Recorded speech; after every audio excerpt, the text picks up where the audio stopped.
ازيكم عاملين ايه؟ يا رب دايما تكونوا بخير. النهارده فيديو جديد وموضوع جديد، ويلا بينا النهارده نشوف هنتكلم في ايه. ما تنسونيش بلايك وكومنت واشتراك للقناه عشان اكبر بيكم باذن الله، والقناه توصل لاكبر عدد من الناس يستفيدوا بيها معانا. انتظروني ان شاء الله. انا عارفه ان ناس كتير مقلقه على حوار المراجعات، ان شاء الله هتنزل ابتداء من الاسبوع القادم. المراجعات الديسكفر بالذات هبتدي انزل من اول سنه الكي جي باذن الله رب العالمين يعني. النهارده بتكلم في موضوع عامله الفيديو ده مخصوص عشانه، وهو ايه الفرق بين الكونكت والكونكت بلس. تمام. في ماميز كتير مش فاهمين الفرق بينهم، وفي ماميز مش فاهمه يعني ايه كونكت اصلا، وفي ماميز عايزه تفهم ايه الفرق وامتى ادي لابني درس في ده وادي لابني الدرس في ده، وهل اديله الاتنين ولا لا. هرد على اسئلتكم النهارده، هجاوبكم على السؤال ده بالذات، لان في كتير عاوزين يعرفوا عن الحوار ده، بالذات اللي هم لسه ما دخلوش اولادهم مدارس وما عندهمش تجارب قبل كده. تمام.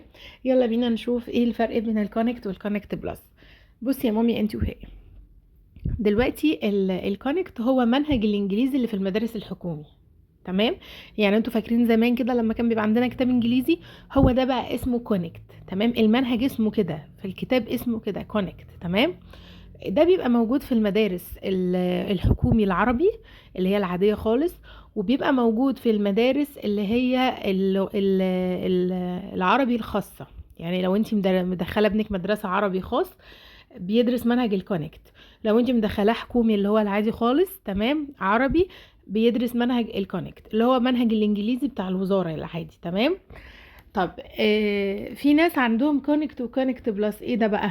ايه ده بقى؟ بصي بقى، المدارس التجريبي الحكومي سواء متميز او تجريبي عادي، والمدارس اللغات الخاصة تمام والانترناشونال وكده، هم دول اللي عندهم منهج الكونكت بلس. ايه هو منهج الكونكت بلس؟ هو من اسمه زي الكونكت، ده ليفل تاني من الانجليش. تمام. ده ليفل 2 تقريبا. تمام. نقول عليه كده. عبارة عن ايه؟ عبارة عن هو نفس الكونكت بس على اوسع شوية. يعني ايه؟ يعني في كلمات زيادة، في جرامر زيادة اللي هي القواعد، في شوية تريكات كده زيادة. تمام. بس لما تيجوا تركزوا، يعني لو طفل بيدرس الاتنين الكونكت والكونكت بلس، لو هو بياخد درس في الكونكت بلس او بيذاكر الكونكت بلس من اول السنة، هيجي على اخر السنة مثلا ما فتحش كتاب الكونكت خالص، هيبقى ماشي فيه وبيحل فيه كويس جدا، لان هو اوريدي يعني درس الاصعب. تمام. يعني لو انت ابنك في مدرسة حكومي عربي، مش هيبقى عنده كونكت بلس، هيبقى عنده كتاب واحد وليفل واحد اللي هو ليفل 1 اللي هو كتاب الكونكت. تمام. ده خفيف جدا وسهل جدا، وهو ده الانجليش اللي مقرر عليه في الترم بتاعه او في السنة بتاعه. تمام. يدرس امتى الكونكت بلس؟ لما يكون هو زي ما انا قلت في تجريبي، في تجريبي عادي او تجريبي متميز او في لغات خاص او انترناشونال او كده. تمام. يبقى اللغات هم اللي بيدرسوا ليفل 2 من الانجليش، بيبقى كتابين، عندهم كتابين، كتاب اسمه كونكت وكتاب اسمه كونكت بلس. تمام. بيبقى هما تقريبا يعني ايه، وجهين لعملة واحدة بمعنى اصح. تمام. طيب، هل ينفع ان انا ابني يكون في حكومي عادي وفي حكومي عربي او في مدرسة خاص عربي، واخليه المس تشرح له منهج الكونكت بلس؟ طب ليه؟ طب انت كده استفدتي ايه لما هو مش هيمتحن في اخر السنة؟ هتخليه تصعب الدنيا عليه ليه؟ ده منهج مقرر على سن، على ناس معينة، على مدارس معينة، ده المنهج الخاص بيهم. فهماني؟ فانتي هتديله الحاجة اللي هو بيدرسها اللي هو كتاب الكونكت. تمام. يبقى خلاصة الكلام ان الكونكت والكونكت بلس هم منهج الانجليزي في مدارس مختلفة. المدارس الحكومي العربي فيها الكونكت اللي هو الانجليش اللي احنا متعودين عليه من زمان، كتاب الانجليزي بمعنى اصح كده. تمام. ده اللي هو الكونكت، عبارة عن كلمات ودروس ويونتس وليسونز والكلام اللي احنا واخدينه ده. تمام. طب الكونكت بلس هو برضو ليفل 2، كتاب تاني بيبقى مستوى زيادة، مكرر على اللي هم في لغات وفي تجريبي متميز وفي انترناشونال وكده. تمام. اما لو هو عربي حكومي او عربي خاص، ما عندوش الكونكت بلس، عنده كتاب الكونكت بس. فليه تتعبي نفسك وتتعبي المس وتتعبي ابنك وترهقيه في حاجة اصلا مش هيمتحن فيها؟ فهو بيدرس اللي مقرر عليه. فحضرتك لما بتروحي تجيبي كتاب خارجي، بتجيبي مثلا كتاب المعاصر كونكت. طب لو لو ابنك في عربي حكومي او في خاص عربي، طب لو انا ابني في تجريبي او تجريبي متميز او لغات او كده، خلاص يبقى هجيب مثلا المعاصر وليكن كونكت بلس. تمام.